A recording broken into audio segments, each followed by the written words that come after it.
మ్యాంగ్లూరు నుంచి దట్టమైన అడవుల్లో నుంచి మేము కొల్లూరు మూకాంబిక అమ్మవారి టెంపుల్కి అని వెళ్ళాము. అమ్మవారి టెంపుల్ అయితే చాలా బాగుంది. చాలా అడవి లోపల నుంచి మేము వెళ్ళామన్నమాట. ఇక్కడ ఇది అమ్మవారి స్వరూపం అనమాట, అలా కనిపిస్తుంది మీకు విగ్రహ రూపంలోని. కానీ టెంపుల్ లోపల తీయనివ్వలేదు వీడియో. ఇక్కడ ఒకటి ఏంటంటే, మగవాళ్ళు ఎవరైనా సరే మనం పంచి కట్టుకోవాలని చెప్తాం కదా, షర్ట్ వేసుకోవచ్చు. కానీ ఇక్కడ పంచి మీద బనియన్ కూడా వేసుకోకూడదు, పైన ఓపెన్గా ఉంచుకొని మగవాళ్ళు అనేవాళ్ళు వెళ్ళాలి. ఇది కేరళ స్టైల్లో ఉంటుంది టెంపుల్ అంతా కూడా. చాలా ప్రాంగణం చాలా పెద్దదనమాట. ఇక్కడ మనం దీపాలు వెలిగించుకొని అమ్మవారిని ఏది కోరుకుంటే అది జరుగుతుంది అని అంటారు. మనకు కనిపిస్తుంది కదా ఆ పైన, అది మధ్యలో ఉన్నది ఆలయం అనమాట. అమ్మవారు అక్కడే ఉంటారు.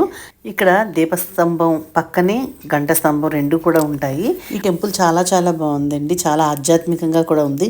మ్యాంగ్లూర్ వెళ్ళిన వాళ్ళు మాత్రం అక్కడి నుంచి 80 కిలోమీటర్సే ఉంటుంది. తప్పకుండా సందర్శిస్తారని నేను ఈ వీడియో పెడుతున్నానండి. Thank you for watching.